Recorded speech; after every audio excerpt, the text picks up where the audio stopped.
Nakakaiyak po na isipin, ano, nakakasama ng loob dahil yung taong tinutulungan mo hindi niya naman iniinom yung gamot niya, hindi niya sinusunod yung sinasabi ko. So ganun ang nangyari sa kanya. Medyo mahina na inuubo. Sa mga ka-DIY, yan, ipupunta natin ngayon sa ospital si Lolo Bio. So tatawag tayo, tatawagan natin si Kapitan na lang para rekta na. So ibibigyan natin mamaya habang nandun yung parang sakyan ng Kapitan, no, yung parang kanila mobile nila no, ng barangay. So sana makatulungan tayo ng Kapitan Leo United dito sa problema nito sa nangyayari sa kanya. So pakahirap mga ka-DIY. So hindi naman importante ang pera mga ka-DIY. Makatulong ka lang kasi life is too short. Napakalit ang buhay natin, no? So itong malit na bagay na to, i-bless ka ni God, no? Dadagdagan pa yan, bibigyan ka pa ng maganda kasi tumulong ka lang, saka maniwala ka lang kay God. So mga ka-DIY, napakahirap na maisip na yun nga, pagtanda mo walang magtutulong sa'yo, walang kumbaga ganun na lang ang buhay mo. So napakahirap. So tayo, tumulong tayo para kahit paano may dagdag points tayo kay Lord. Bibigyan tayo ng blessing din. So yan, tara, puntahan natin si Kapitan o tawagan natin sa cellphone. Let's go. Badom dagay tayo. Pangres ka. Sige, pangres ka. Kapan tayo lang pasyar. Agsukat ka badom ka rin din.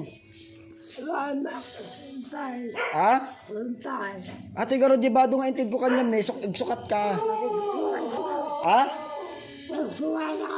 Nakasukat ka di unigan. Tatay, hindi pumanawak. O takasuksukat mo. O alayom garo dati ya pagpalitam damdama.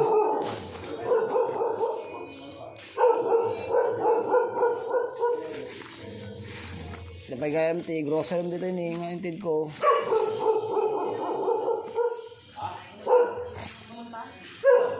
Tayo ka din. Tan, mapadag pa-check upin. Tan, tumakder ka tan. Tawan.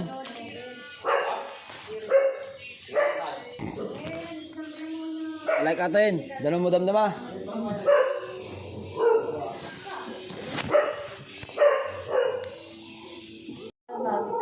Kaya ba? Tama na. Sisigaw ka tayo mga mabaw.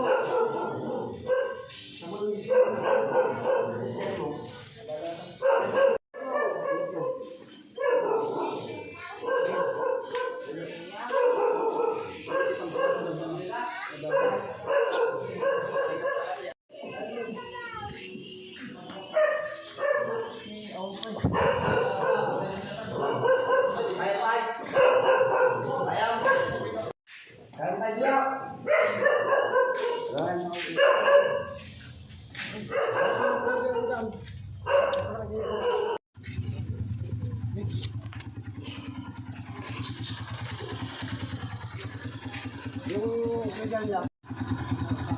Graduate.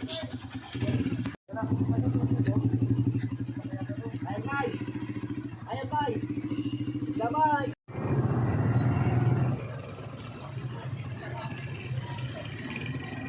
Ano lang kasi tinto.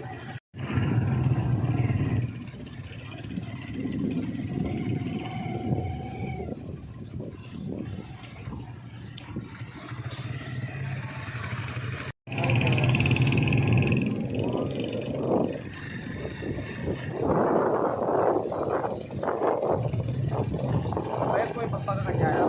Di ba lang? Makikita manual ka makikita.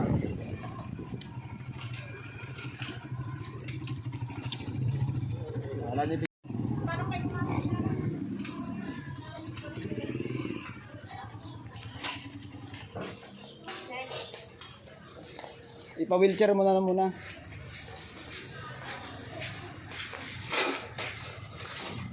I-update ko kayo. So kumuha lang tayo ng pagkain ni Lolo Bio, and then mamaya punta tayo dun sa bahay niya. So, isako natin lahat ng mga damit na madumi. And then, bigyan na lang natin siya ng bagong mga damit. Marami naman damit dun sa bahay na mga hindi ko na nagagamit. And then, magtingin tayo ng papag. Kasi pag dun siya nakahiga, siyempre, malamig dun sa sahig. So, gawan natin ang paraan. And then, yung mga gamot niya, and then yung nebulizer, pahiram natin siya ng nebulizer para makatulong po yung kanya kasi yung paghinga niya. So, yan mga ka-DIY. Nandun pa lang sila sa ospital. Mamaya, i-update ko kayo. Umuwi muna ako kasi kakain ako. Yun, meron ako isang naisip para at least may katulungan ako sa pagtutulong kay Lolo Bio, si Queen Isabela. So si Queen Isabela kasi pag may mga Thanksgiving siya or mga content siya, tinutulungan natin siya. So tara humingi ng tulong para kay Lolo Bio. So and then try din natin kay Mimi Vlogs kung makahingi tayo ng tulong. So let's go mga ka-DIY. So let's go mga guys, no. So naglalakad na ako dito. Ayan yung sakyan ni Queen Isabela. So doon yung daanan niya. Mga guys. So tara. So, sana makahingi tayo ng tulong mga ka-DIY. Let's go. So i-back cam ko mga ka-DIY.